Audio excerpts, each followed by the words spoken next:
Okay, so this is going to be part three of why I got fired. I'm going to change the channel so the part one, two, and three kind of are cohesive. Right now, they're just a little bit, you know, they're just titles. So, the final reason that they were able to come up with to fire me was that we're talking about the discount store that I used to work at. This was a while back. Um, I believe it was like 2000, maybe 17. It was a while back, but it's still on my mind, and I want to clarify it because I kind of had. I feel like if I don't clarify things, that it just like escalates, and you just have like this ball of bad luck until you clear it out of the way. So this final reason was that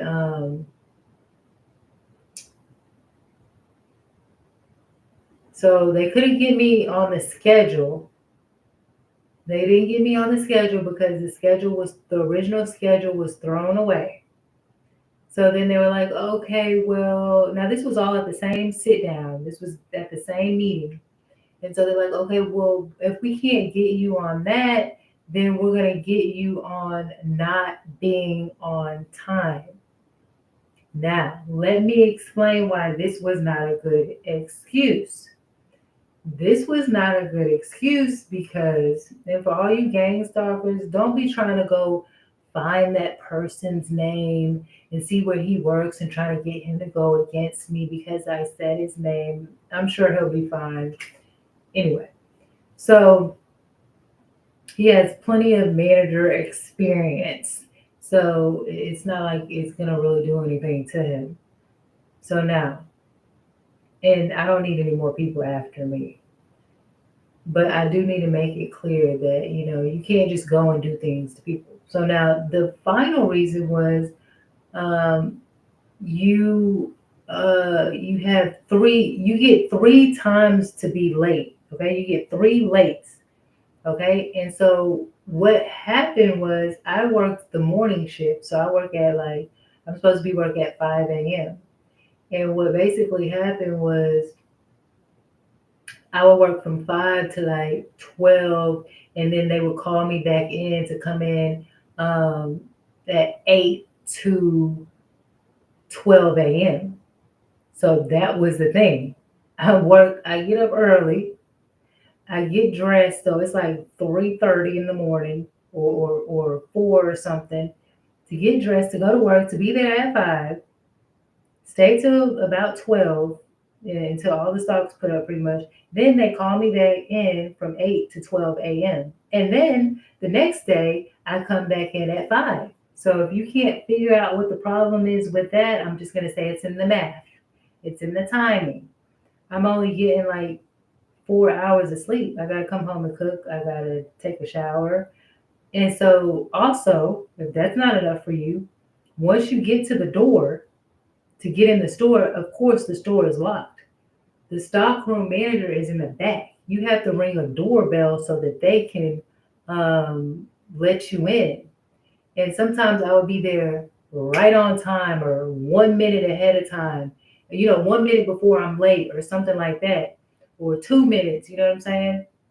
And so they would take she would take her time running to the front, or she wouldn't be able to come to the time in front, and she wouldn't always like change my time and be like, oh, okay. Not only that, if that's not enough, if you had they started changing the rule because I felt like they were trying to get rid of people that were good, well, specifically me. So they started, because of good reasons for me, but not so good reasons for them, because this was to me based on insecurities of me being a leader and doing well. They made up this rule where, oh, you can't clock in because the computers are right there by the door. You can't clock in until you go to your locker and then put up your belongings, your purse and stuff, and then you have to come back and clock in.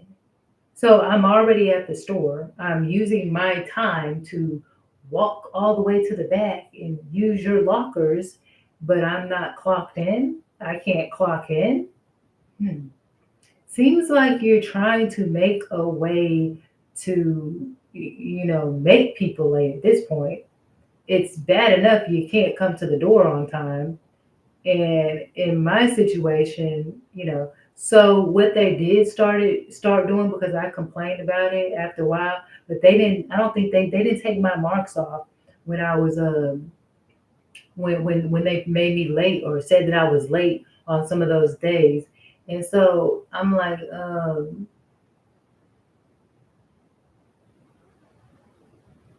I don't know, that just wasn't right what they did to me.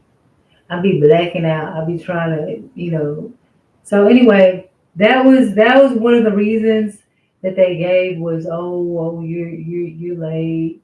Um, I was never past, an acceptable amount of time of being late. Never.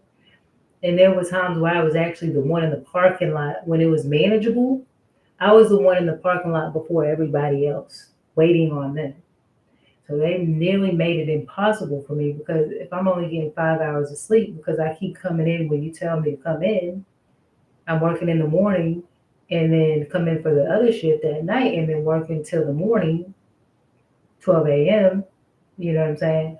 Yeah, you're making it impossible for me. And I did not realize that. And I didn't even understand the laws, which I think that's actually breaking a law, that workers kind of have to have enough time to, you know, regroup and before they come back to work. They can't just, if it's at the same place, they can't do that. So eventually they started giving me some time. Like they were like, oh, you can come in at 7 and, do your shift at 7 once I had made it a point. But like I said, they didn't um, they didn't do anything about the other strikes against me. And I also, during this meeting, I failed to mention that. And I also failed to mention that when she's in the stock room and coming back, she takes her time doing that. Then that also makes people late. So ultimately, I just kind of got tired of it and just kind of walked away. But I realized that I had done such a good job at that job that I did try to reapply at that job again. And the people were actually really willing to, rehire me. But there is a process you have to go through, which I felt was kind of embarrassing and daunting, because it was like, I don't want to go through that. And it's okay because I'm just explaining on how that person, these managers, and some of them are friends, and that's kind of hard to say, hey, your friend or that person that wasn't really treating me too well. But it's like, some of the ladies, they were actually fairly nice in saying that they were willing to talk to, because you have to talk to the district manager in order to override that situation if it was because you were tardy. So they do work with you. The other place that they did offer me, they even offered me a good position, but it was in a neighborhood where I felt like I would be kind of stalked by certain people, and I don't think it would have been a good frequency for me to be in, even though they were offering me a good position title that I really wanted. I ended up taking a job that paid a lot more, and so that's why I made that decision. And to this day, I don't know which was better to do, but I feel like I'm not sure. I don't know. I don't know which decision I should have made, because it's like the title or the money. The title or the money, because the title's good and that title can take you places. Or the money, because everywhere I've been going, people been trying to hold me down, but this is the one time I'm going to get this opportunity to actually get the title that's aligned with how I actually operate and how I work. You know what I'm saying? So that was going to be for like a supervisory position. And, the last time I was a manager, I was 18 years old. After that, I didn't even know how to write a resume. So I missed a lot of opportunities on management roles because I wasn't putting that on my resume, and time had passed by, and I didn't really know how to approach that situation, knowing that I'm good. So it was like people were getting a lot out of me for not as much as maybe I should. Not as, I'm not gonna say maybe. I'm not even gonna be passive about it. For not as much as I should have been getting. So that was one of my big obstacles that I went through, and I'm just now kind of understanding that about myself. It's like God is just kind of giving me these. I'm gonna say God is giving me, or something. These epiphanies are like really kind of hitting me about, you know what, this is why this happened. This is what's going on, and it's being more clear and clear and clear and clear. So it's like, you know, at this point, I almost feel like it's too late because now I'm just like, you know what I'm saying? Like, 10 years too late. That's how I feel. But, um, and I've also had, I have so many job situations that were crazy that don't even make sense. Like, I've talked to, at another job I worked at, I'll probably make another video on it, but I'm going to talk about it now.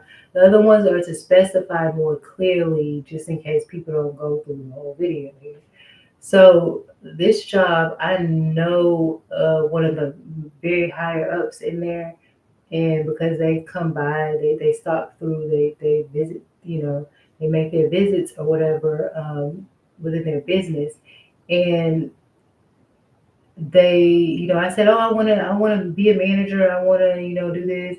And that person said, yeah, we want, they told the manager that works at the store, yeah, you know, go ahead, work with her. She wants to do this, help her to move up and get her to that position. And also one of his other people said, one of the females that worked there as another higher up person, like, yeah, you should be a part of the lead team. Why don't you consider being the lead team? So okay, now they're usually not there. You are dealing with the managers that are in the store after they leave. And I don't really go out of my way to communicate with those people and, you know, relate to them what's going on. So I'm depending on the managers that are in the store. So I basically told one of the new managers, oh, hey, this is what, well, he told the store manager at the time what, you know, was going on and what he would like to see. He never really worked with me on that. He kind of ignored it. You know, he would show me things that he was supposed to show everybody, but he never really seemed like he was trying to promote me based off of what the head honcho had told him. And so the next manager comes and I tell him, and he says, oh, yeah, yeah, we can work on it. You know, it's going to take some time. And if you want to do that, yeah, we can do that.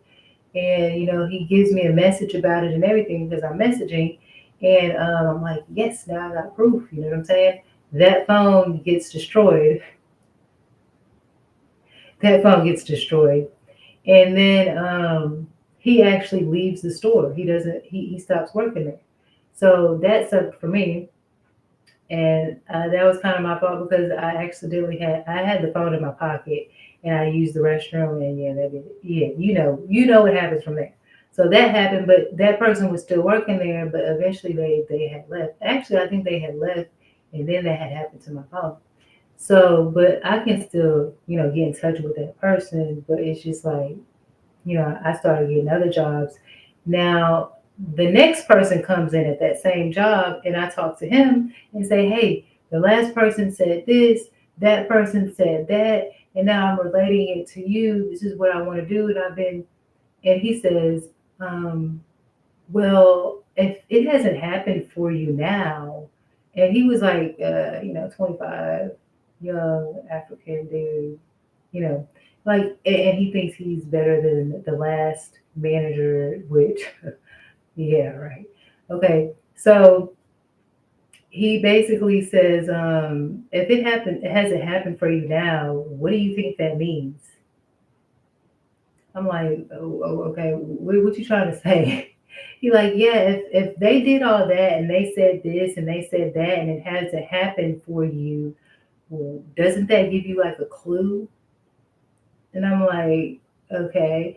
So I'm like, I go and I think about it and I'm like, yeah, it does give me a clue, but I didn't tell him this. I'm just thinking about it at home. The clue is that some of your managers that are, well, especially him working in the store are not actually corresponding with what the upper people are saying for them to do, and they're not actually doing their job in helping grow the business as far as promoting people that they feel like should be promoted on a higher level. Yeah, that's what that's telling me actually, that the problem starts in this store, not with, not necessarily with the higher ups. Now they can come in and say, "Hey, that hasn't happened for you yet," but they're really counting on them to be the leaders in there and to make things happen. Now I think outside the box, and I really want to get extravagant, but they're really dependent on them to do that. So, and this person was just really very arrogant and rude, swears he was better than the last manager, which is we broke sales goals and all type of great things repeatedly. And after he was there for a while, things just started falling apart. It was good for a while, but he fired me, and that dude fired me. I've gotten fired a lot of times, and yeah, I heard it kind of went as soon as he fired me. As soon as this one fired me, he left. He left like 2 weeks later. And I'm like, why didn't you just leave before you fired me? You know what I'm saying? But because the reason why I said it, because it felt like you were there just to do something to me. Like it just felt that way. Like, and then you did that. Like if I was the problem, why didn't you just stay there and do your thing and not worry about me? You should have been like, yes, she's gone. I got rid of her, but now you leave after you fire me. So it's not making sense. That's a whole nother story I'm not going to get into.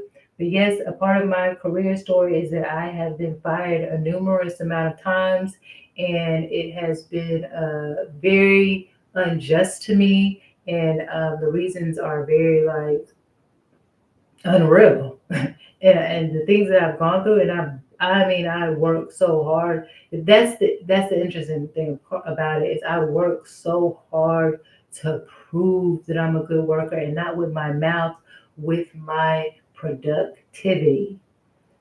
So to go through all these things has really put a weight on me that is now why it's like, hey, that was a while back ago. Why are you talking about it?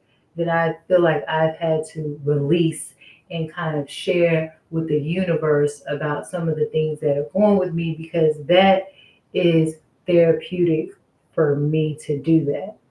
So I'm not holding all of that inside, and I'm, sharing with people and hopefully helping someone else get through what they're doing. Now, it's not giving you tips on what you should do, which, we can get to that, I'm pretty sure. But it's showing you some of the things that happen, and maybe you can think of how to avoid those, or have an introspective of some of the things that do happen, what goes on behind closed doors with some people who are actually really good workers. This is from a perspective of someone who is a really good worker. That's part of my story, is that I've always been a really good worker, and I have gotten fired numerous times for things that are insane. One time at that job that I was talking about, I got fired, and I ended up talking to one of the bosses, like one of the head honchos, and they were like, "Yeah, we're gonna go ahead and give you your job back." So that was nice that that happened. But that lady quit, and years later, or a couple years later, I'm still working at that place, and then this young dude comes in, all arrogant and macho and stuff, and he fires me. If you've been following me, you know in one of my videos, I go into detail about why he fired me, what he did, and some of the injustices that he did.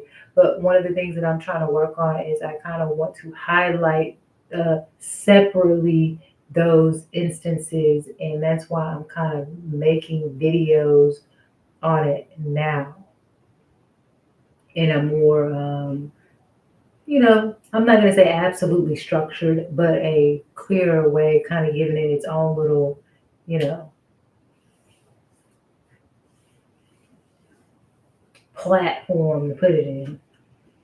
So yeah, that's basically what's been happening. And the thing is, this is the funny thing. I'm gonna tell you, my first manager job was when I was 18 years old.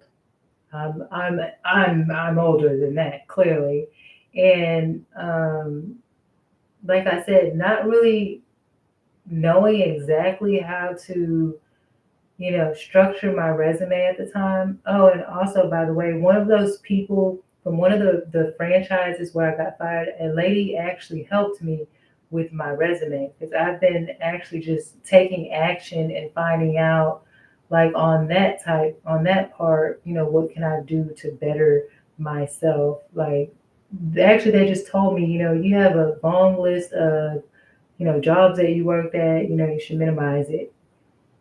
And that really helped me a lot. And I've heard it before, but I'm like, because of how the situations happen, I always feel like I need to put more so people can see that I have. And I actually don't really have a problem getting interviews, even though I've done it that way. But I feel like it adds more structure and it makes my life easier to just kind of stick to that program and that framework and that type of way. So there are people that are helpful in in these places. So I'm not gonna say like, oh, don't never work at these places because you can find nice people and things can work out for you even though bad things happen. Just be aware. Be aware. And most importantly, don't give up and conquer it early on, ask questions early on so you're not like 10 years down the road and then it just all the problems get solved one day, but it's like 10 years later, like, oh, hey, now that I'm ready to get out of all of this, I have all the answers. Which I could have figured that out, a long time ago, but it's like it doesn't take away from my productivity skills and what I can produce at work and what I see and how I observe and how I manage. The resume, that's the paper.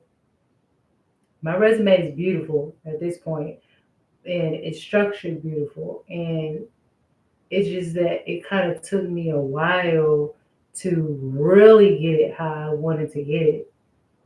And now that I feel like I feel confident in everything, I just feel like, well, damn, it's kind of late now. I really don't even know. Like, but then it's like all this that I have in me and that I can give to a company, it's like, I don't want all that to go to waste either.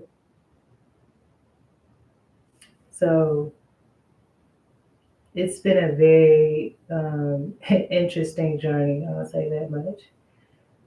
But it's like I'm the type of person who wants things to look very appealing, very welcoming to customers and clientele. Like I'm the type of person who thinks that I don't just think intellectually. I also think visually. You know, visually, intellectually, whatever you want to say. So everything, every detail is important to me. But right now, it's like I'm getting kind of bored because I've been able to conquer everything that like I can do the sales floor, I can do the cash register, I can do merchandising, I can do the fitting room, I can do the stocking because I started off with a lack of confidence in not wanting to do things on an advanced level because I don't know how to do it. And I'm scared that I don't know how to do it all. Basically, that caused me to be in all these other positions, which actually kind of worked out because I started from the bottom. Well, I'll say I started from the top and then I went all the way back down to the bottom and worked my way kind of back up. That's kind of what's happening in the situation. So I'm like, that's absolutely crazy, stupid. But it's showing me, it's showing me that God will, He will make everything work out, even though. But I'm like, God, I still feel like it's a little too late. But I do see the beauty in how I can still see the beauty in the story. So yeah, because like I said, I started off as a manager when I was 18. Then it seemed like all the other jobs I kind of started. I did something I really wanted to do. I did some things I really wanted to do, and then some other things were just like, I don't want to do this. It's not even paying me enough. And then it was like I just kind of grew with my skills, like things that I see other people that have better positions than me, but they don't know. No, they have no idea how to do it. No idea how to do it. And also, I stayed at a lot of these places for a long time, and some of them while I was getting persecuted on a daily basis. So, but I think I stayed because I was good, and there were some managers who, because I worked so good, and then there were some managers who, they didn't completely lose all their morals and ethics, and they said, "Hey, she's gonna stay, and she's doing a good job, and what they were supposed to be doing." It wasn't like. Then of course you have the bad situations, and you have the just. It's a long story, but I still haven't really felt like I found exactly what's for me. Like I feel like I'm in the right field, but I want to feel like I have the right team. I'm with the right team. And even when I was young, I would go to these things, and like when I was a part of this program for people who went through life stories like me, as a youth, I would go to these places and they would be completely intimidated by me. I would be like 17, 18, get invited to a big meeting with all these people with big names and titles everywhere. And I would go in there with like a pad and I would start writing everybody's name down and their position, not really knowing that I was, intimidating people or anything like that. I might need this person. I might need to call this person. I know what this person does. And there was a guy at the end of the table, and this white guy at the end of the table that looks like Santa Claus, and the assistant, the black assistant, comes and says, "This is a huge round table," and I'm just walking around, and while everybody's kind of talking and getting together to get ready to sit down, and the lady says, "Excuse me, what are you doing?" And I'm like, "Oh, I'm just writing down everybody's name so I can, know who everybody is." And she's like, "Oh, you're making the guy here uncomfortable. Could you not do that and sit down?" And I'm like, "Okay." I was young. I didn't know that. I didn't see that intimidation. I didn't see. I just saw that I was passionate and that there was a purpose for what I was doing, and it was for the future and it was for something good. I didn't see how they were seeing. And then I would go to this other meeting one time that I was invited to, and I started coming up with these ideas. I was like, it's a bunch of youth. We're all youth. You know what I'm saying? And they say, we're all talking and conversing about things that we can do with our life and blah blah blah. And so I'm giving out these ideas like we should do this and can we do this? Can we all come together and like maybe do this and do that? And one of the black ladies that's a staff is sitting in there and she says, "Are you a staff or are you a youth?" And I was literally like, at the point, at the time, I didn't really understand what she was doing. And I'm like, later on, I'm thinking like, I know she wasn't confused because I'm clearly here under youth, and I think she was being sarcastic and actually being rude to me because I was, voicing my opinion and giving ideas and saying things. And like, are you a staff or are you a youth? Like, trying to discourage me. You have some people that are like that. But then I have people who are like, oh, you're a really good person. I want you to go here to this meeting. I want you to talk to these people. And, it's going to be a little small gathering.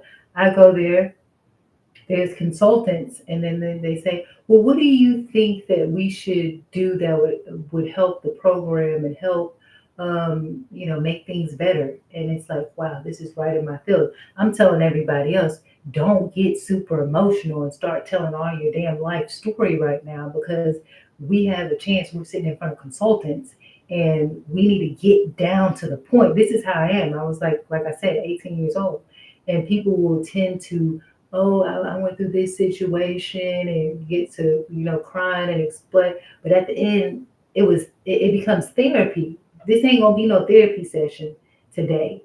We always do therapy sessions. This is gonna be business today. And so I said, well, what we need to do is basically what you need to do is start hiring people like us. Because if you hire people like us, we'll be able to tell you some of the things that we need. Who knows better than the youth here who experienced some of these things, and you come to us with asking a lot of ideas and how you can improve things.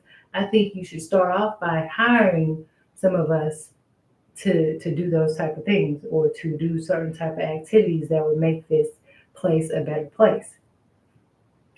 And that was a very powerful thing for me because those consultants had power and they actually made it happen.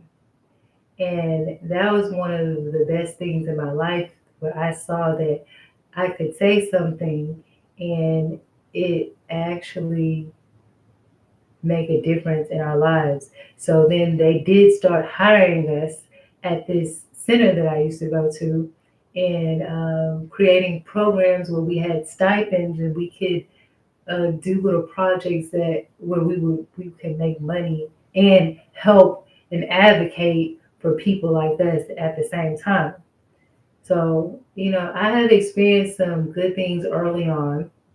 And it's just like, I kind of want to get back to having that good feeling. I want to get back to being able to smile when I come at work and be able to do things. I'm like, I've been feeling like I have to be down, and people will only like me if I have a very sad story, and if I'm getting beat up, and all I can give you is bad news. It feels like if I walk with my head high and I feel good and I say, hey, yay, are you excited for the day? Let's do something. Like, people are like, oh, I'm like, am I in the right building? Like, is my value valued? Do people want me to be happy or do they want me to be sad? Because I could give you a bunch of sad stories too. But what keeps you young and feeling good and being youthful is having a lot of positive things. You know what I'm saying? That's like the essence of life. You gotta have those good things too, and you learn that eventually. It's not always about all the damn sad things. Let people be great because they can bring some sunshine in your life too. Not just because they come to work with a bunch of sad drama that they're dropping on you. It's gotta be at least a balance. You can't be like, we don't want any sunshine. And some people are gonna be sunshine and some people gonna be rain. It's right. Okay. And some people gonna be, halfway. Some people gonna be the moon. Some people gonna be this. But let people be who they are. Don't judge everybody for being something that you don't want them to be, because they're not. They not the moon like you the moon. They not the sunshine like you the sunshine. You the rain and the sunshine. Let people be who they are. You know what I'm saying? And maybe that will allow enough sunshine to water everybody. Enough sunshine to water everybody. It's crazy. That's a paradox. Well, that's basically all I wanted to say. So I gotta get up in here and try to uh,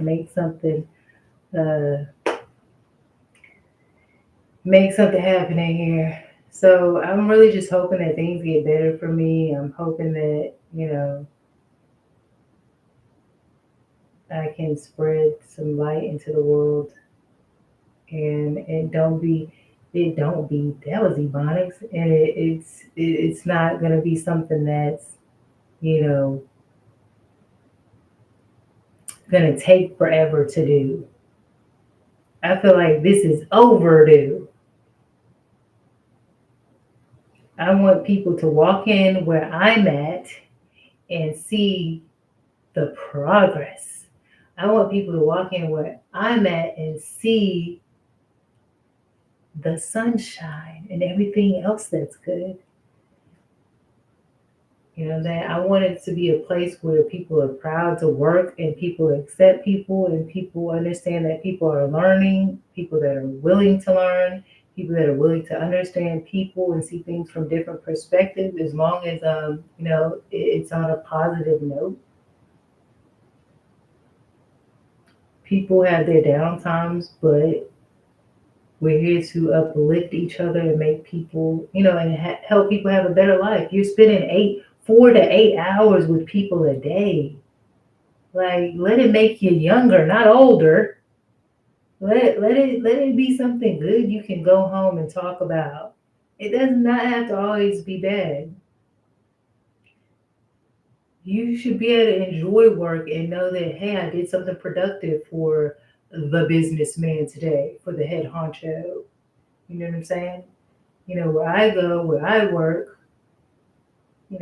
we're doing good and we're doing better.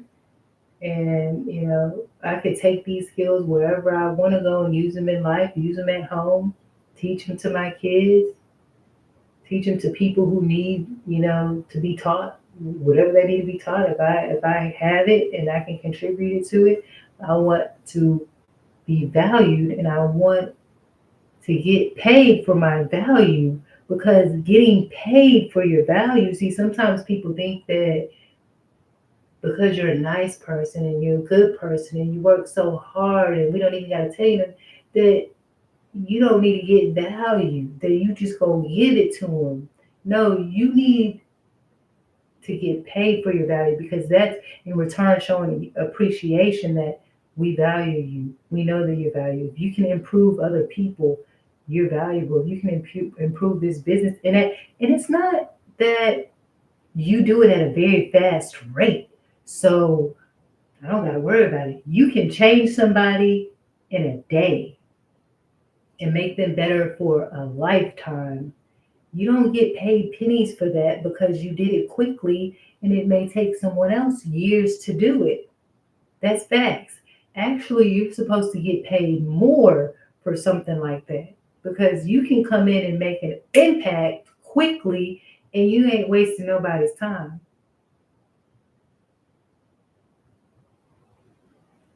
And I learned that from a professional, and I'll always keep that with me because that's a question that I asked.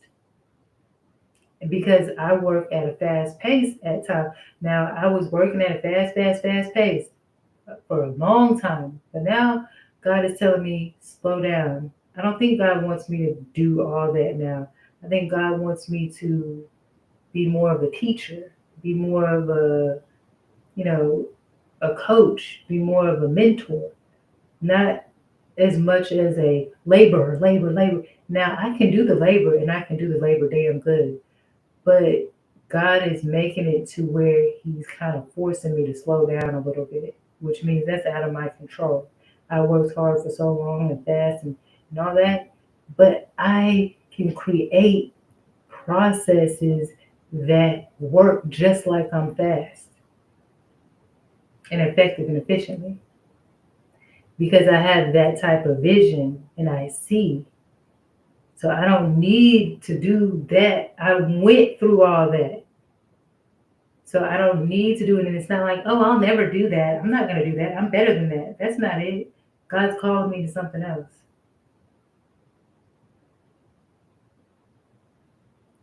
And I want to align with what God is calling me to do. There's nothing wrong with that. And I had taken pictures of like a lot of my work at work when I worked at certain places, when I did some merchandising at the better places. It's sad because a lot of my phones just kind of went out. And I'm like, I really got some pictures in those phones that I really would like to have to show my work because some of the places, like one of the places that I worked at, it it's hard to do a rehire. Even though there was injustices done, it's hard. And I think they have a policy where once you get fired, they don't rehire you. They told them that they didn't fire me. They said that I did not put in a 2 weeks notice, and if you don't put in a 2 weeks notice, that you're not rehireable. Now they just fired me. I didn't even know anything about the 2 weeks notice thing, to be honest. And honestly, I never had to put in a 2 weeks notice because I've always gotten fired. So when I tried to apply at another one of them, they were like, "Oh yeah, well you didn't put in your 2 weeks notice. That means we can't hire you anymore." Like, hey, that's not what happened, but that's what they put. So they kind of locked me out of it. So I don't know if there's a difference if you get fired versus you put in the 2 weeks notice. You know what I'm saying? Um, but some of the people, one of the managers that wrote me up, they left because they were going to get demoted. And then the other manager, you know, they was doing a lot. They was doing a lot to try to make sure that I couldn't make it to the next level, and that one hurt me because I really felt like that was something I could do really good, and it was in a more luxurious environment. And it's like it was right up my stream because anything higher up, I am just a little bit. Yes. Okay. I heard you. Okay. Thanks for nothing. You see what I'm saying? Thanks for nothing. Thanks for nothing because I didn't cook you a pork chop. This is how I get treated. But you go out there in the world and you can go buy anything you want, any food you want. You leave for 2, 3, 4 hours, and what are you doing in that amount of time? But I gotta cook you a pork chop. And if I don't cook you a pork chop, I'm the most horrible person in the world. Right.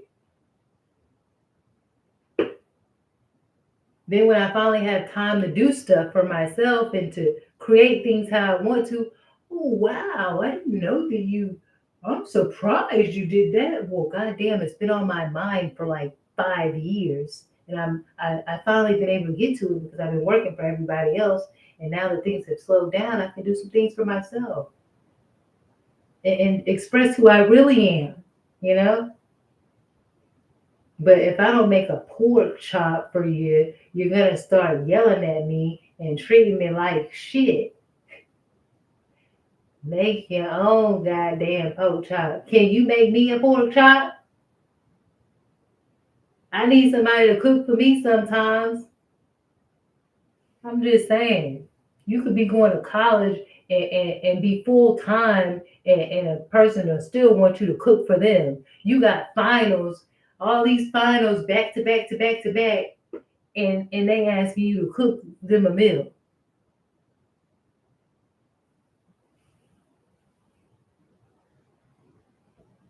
Anyway, and see, this is why I get upset because it's like, you know, yesterday he got mad at me because he had cardboard boxes, a couple of cardboard boxes from Amazon, and I was here, and he was out somewhere and I was putting paper towels that I was drying my hands off of with in those boxes, in those cardboard boxes by the trash can, because the trash can had got full, and I didn't feel like going outside and doing all that. And I said, well, I will just take up the space in the boxes. I didn't really see anything wrong with it. And he comes in and tells me that I am disgusting, I am nasty, this ain't a shelter, blah, blah, blah, blah, blah. And I'm like, it's a cardboard box. And I'm disgusting because I put trash in the cardboard boxes? How is that disgusting? I'm like, put the cardboard box in the trash. To me, it's productive. You know what I'm saying? I mean, it's not wasteful. I can get three other trash bags, but these boxes are here. Why can't I just leave them in here? I could you take the box and dump them in the big trash, or I can just put the whole damn cardboard box in the trash. And by the way, I had been asking him, can you please put those cardboard boxes in the recycling bin or do something with the cardboard boxes? Now I'm disgusting and nasty because I started putting trash in it, which was mainly paper towels that I had dried my hands with. And there's also rules on the paper towels. I can't use so many paper towels a day. But the reason why I don't like using his towels that he buys is because he he do stuff with them I don't like. He nasty to me. He nasty to me sometimes because those belong in the kitchen. And because it's already like it don't look good to me. He blows his nose with it. You don't blow your nose with towels that you using for the kitchen to wipe the counters and mainly to wipe the counters and to dry your hands off with. You gonna blow your nose on it and then sometimes he gonna put it back on the counter. Oh hell no. Cause then I'm thinking when I do think, oh, let me save something, and not be wasteful and I'm thinking, oh, maybe I could pick that same towel up because you just use it to wash to dry your clean hands off, and then I pick it up and it's full of filth. And there's a basket right here where we put all the dirty towels in for that, and you don't put it in there. But something's wrong with me. Yeah, something wrong with me telling you don't blow your nose with the kitchen towels. hmm That's why people don't like me. Anyway, it don't make no sense. You don't do nothing like that. That's nasty to me. But I'm nasty because I'm putting trash in the cardboard box. See, this is what it is. He want to hurry up and say something about me because he know I got him on something. So now he gonna make it seem like I'm the nastiest person because I didn't call him out on something that I think is nasty, and now he gonna make me look like I'm just disgusting for putting paper towels in a cardboard box that was by the trash can that was needed to be taken out anyway. And I didn't put it in a trash bag. I put it in a box. Now I'm the most hideous dog shelter needed to go to person in the world. That's how he treat me. And then I didn't fix him a pork chop. Thanks for nothing. Goddamn, I need a pork chop after all these jobs that's been just firing me after I work hard. I'm tired. I'm hurt. I need. Can you fix me a pork chop? Yeah, I ain't had nobody cook me no good home cooked meal. I ain't had no mom, no dad, no family that I went to fix me no good pork chop. I don't want to go over there. I ain't had them fix me that. I've been fixing my own stuff. And when I can't, you know what I do? I go get me one of them frozen damn meals that I don't even like to eat. But because I'm too tired to cook, I'm eating that.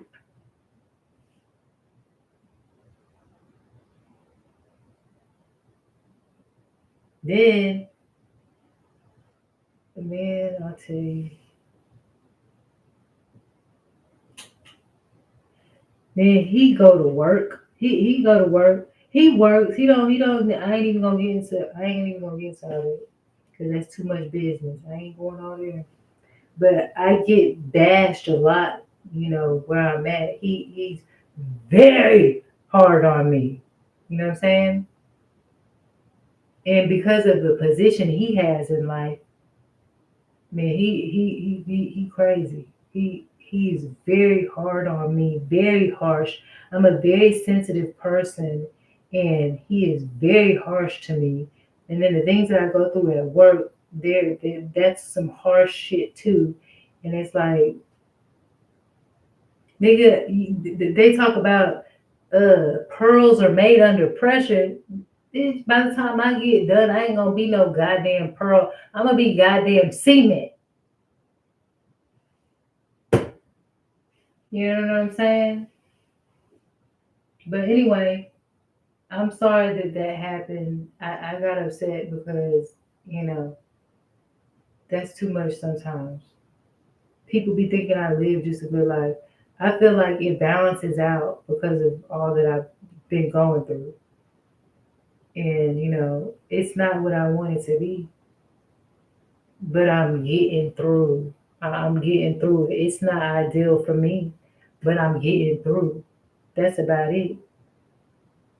Oh yeah, and what I was going to talk about, the reason why I wanted to hurry up and talk about this job stuff is because I wanted to hurry up and get to another topic on a video that was brought to me, which is about why these people be gang stalking.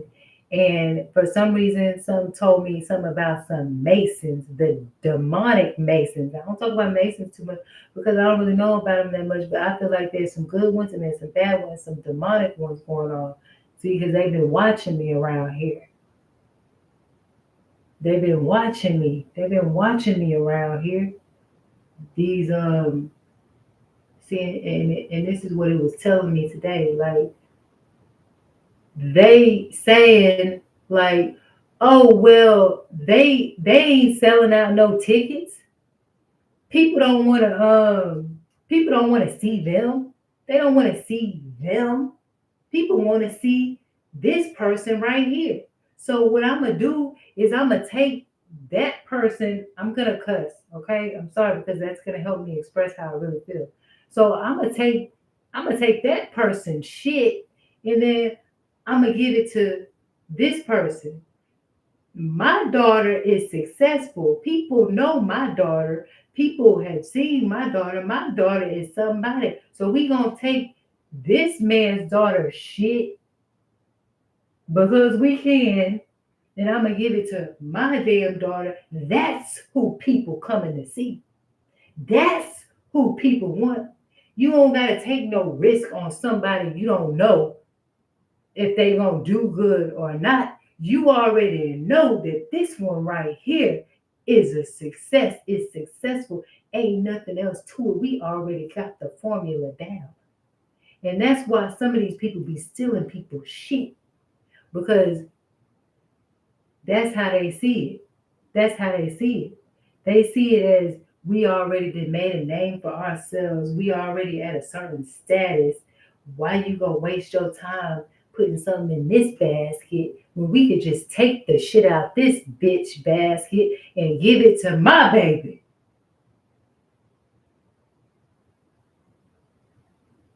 Yeah, we gonna rob this bitch right here and put on the show. My baby gonna put on the show because that's who they like. That's who they want to see. Yeah, that came to me today, and that's why some of these gang stalkers be looking in the cameras at people. I'm sorry, but this is the negative side that came to me, okay? And be wanting to steal people's shit. And they're like, oh well, ain't nobody gonna believe you. Who you think they gonna believe? You or me? Who you think they gonna go for? You or me? Huh, yeah, baby, you shit out of luck. Cause these people love me. They know me. I'm a house name, baby. Yeah, that's what go on. That's what go on. That's what came to me today. And that's the message I really was trying to hurry up and get to because I be having so many messages. I just be saying them out loud. Goddamn, these people be just stealing them and picking them the fuck up and going up on here and getting to them before me. Yeah, yeah. That's why I got to cuss. Yeah, bitch. I want my money. Bitch, I'm sitting here broke as fuck. Can't even, Lord forgive me. Look, this is my at home personality. This don't got nothing to do with me being a professional at work. I know how to play both roles, okay? So just say this is acting and my acting skills, but baby, this is a true story and I'm telling the truth. You know what it is, okay? But see, people want to judge you because you can't be two people. You can't be yourself outside of work and you always got to be the professional that you are. And it's like, baby, that's boring. No, I just need to know how to play the professional role when I get into the professional environment. And when I need to be professional, I need to be professional. But YouTube is a place for me to express my feelings, express yourself type thing. You know what I'm saying? I'm not here to be completely professional. And if I do want to make a completely professional video, then that video will damn there be all professional. But if I don't, you'll know. And don't judge me for that. Because, see, some people want to see you when you ghetto and hood, but when you put on your suburban lenses, they want to keep reminding you about how you ghetto and hood. But when you growing stuff for somebody, they want to remind you how you ghetto and hood. They don't want to talk about how you can get down to business and really take care of your stuff when you want to. Like, if you express some of your ghetto side, then you're no longer intellectual. And that's just not true. That's exactly what I'm doing. I'm expressing myself and being ghetto and talking shit and cussing sometimes helps. It really helps emphasize the point, and that's just the truth. And sometimes I gotta tell myself to calm down because it be getting a little heated up there. And I gotta calm down, I gotta bring it down. And that's what a partner is good for because they can help you. Hey, calm down, bring it down a notch. You're getting a little too worked up. I don't want to get too worked up now. Keep it. You know what I'm saying? But that's just some of what goes on, and a lot of thoughts be going on through my head because not because I'm psychotic or because I need a disability check, because I get messages about what's going on. It's like some just want to tell me, and, and instead of saying it out loud because I gotta get it out, I'm trying to make a point to get on YouTube and say some of the things that I'm hearing and some of the messages that I'm getting from, I want to say, this divine source, or this source that wants to be heard, or these just damn thoughts that come out that I feel like, it might be something to that. And I have a lot of them, and I need to put them out and I need to say them. And I don't think that it's fair that everybody else gets to say your story and you don't say it first. And everybody want to be the first one to say it and come out with it and do it. But half the time you don't know who the first one was to have done it. Because let me tell you why. And you want to know why? You want to know why? That's me be saying that YouTuber. Cause why you want to know? You want to know how come? Because look, they already got an advantage. They watching you. So anything you do and you don't hurry up and put it out, they're doing first. Now this is on the game stalking stuff. This isn't on the work stuff, but it actually intertwines with work because some people are getting their work from you. And that's, it's okay. To me, it's okay when you're following that person and you're making it clear that you're following that. But like, what I mean by following, let's clarify, is that you're watching their channel and you're making it known that, hey, I follow that person, I watch that person. Sometimes I'm inspired by their message and I may do a message. But when that comes from like you just watching a person at home, you not subscribed to them or nothing, and then you repeating everything they're saying and putting it on YouTube, baby, ain't nobody that telepathic. There are certain levels, but it don't get that deep and it don't happen consistently. Because I know. And if I'm wrong, you gonna have to put it in my face. I'm gonna have to see. Stand by me and let me see this. So that's some of the things that are happening. It's getting to the point where I'm having to like put timestamps on my work, because I could do a video that I start doing 2 weeks ago.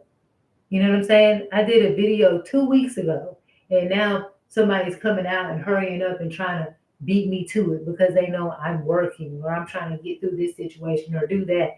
And it's like, oh yeah, I'm gonna beat her to it. So now I have to find a way to create timestamps to show I did that first. Because I don't like you trying to make me look like a copycat. Now, the thing is, excuse me, I watch you. That's how I know what you're doing. That's how I know you're copying me. But the way you're doing it, because you're watching me outside of my channel, you're coming out with it first. And I'm going to elaborate on some of that a little bit later in some of my other videos. It's so much. It's so much. It's so much. And it's like the only way that I could possibly be bearing all of this is that the Lord is helping me.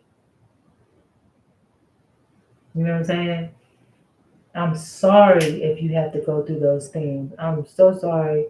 And if you're a good person, I wish the best for you. And I'm so sorry. And I'm encouraging you just to be strong and to, people always want to turn off the channel when you start talking about Jesus and you start talking about God. Well, hey, that works for me.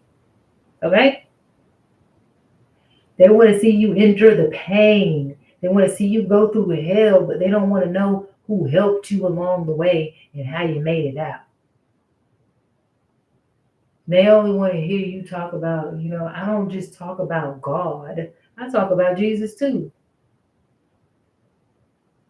And I get it. Oh, it was not even a real religion. And oh, they brainwashed people. And oh, they talked about it. And oh, that was just to, keep people within the system. And oh, that was just like he wasn't even black. He wasn't even white. He was black. He wasn't even black. He was white. Man, I don't give a damn. Anything ever happened to me, I'm guarantee you I'm calling on Jesus. I don't care what you tell me about the stories about of confinement and of mentality and how people brainwash you to believe in this and to hold you back from the system because of that and blah blah blah blah blah and this and that. And even back then, this came from an ancient religion, and back then they was worshiping the moon, and back then and this. I don't give a damn. If something happened to me, I'm gonna call on Jesus. Period. And then, oh, that's not even his name. You're not saying it right. It's Yahshua. It's it's this, it's that, it's Jehovah Nisi. It's everything that's good. But I guarantee you, if something happened to me, I'm gonna call on Jesus. Okay? I'm just letting you know. I'm just letting you know you can't change that. That's been instilled in me ever since I was little.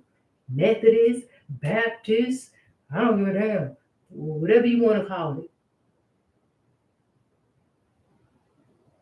non-denominational, spiritual. I don't give a damn. I'm calling on Jesus. And I'm gonna tell you one thing.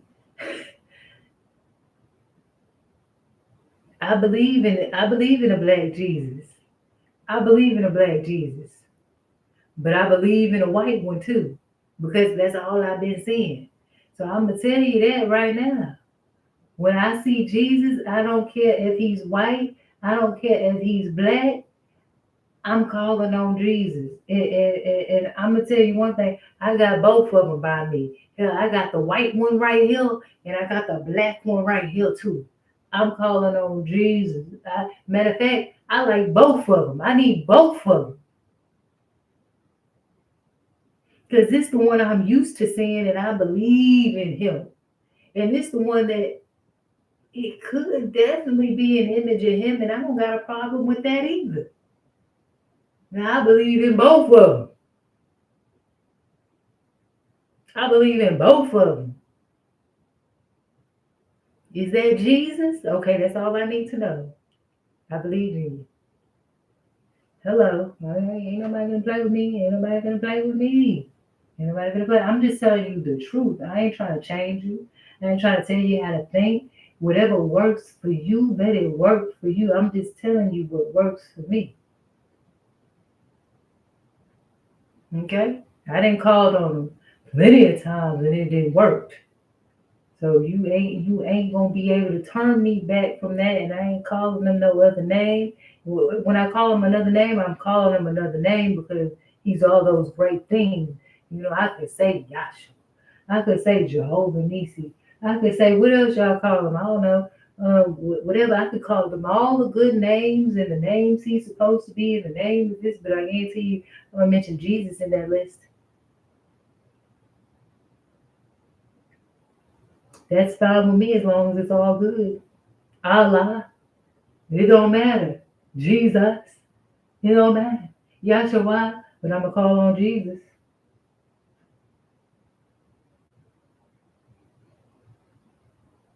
That's what I've come to terms with. That's what I believe. Because you know what happened? Sometimes I'll be trying to be like all smart. And I'll be like, Yahshua. You know what I'm saying? Or I'll say something like Allah. You know what I'm saying? And then I realize, man, but if I don't say Jesus, it just don't hit the same for me. For me. I gotta say Jesus. You know what I'm saying? It might mean the same thing. It might even have the same power. But Jesus works for me. When I say Jesus, that just lights up my spirit. That makes it all feel real. That one holds the most impact on me. And I'm not making it no less than the others.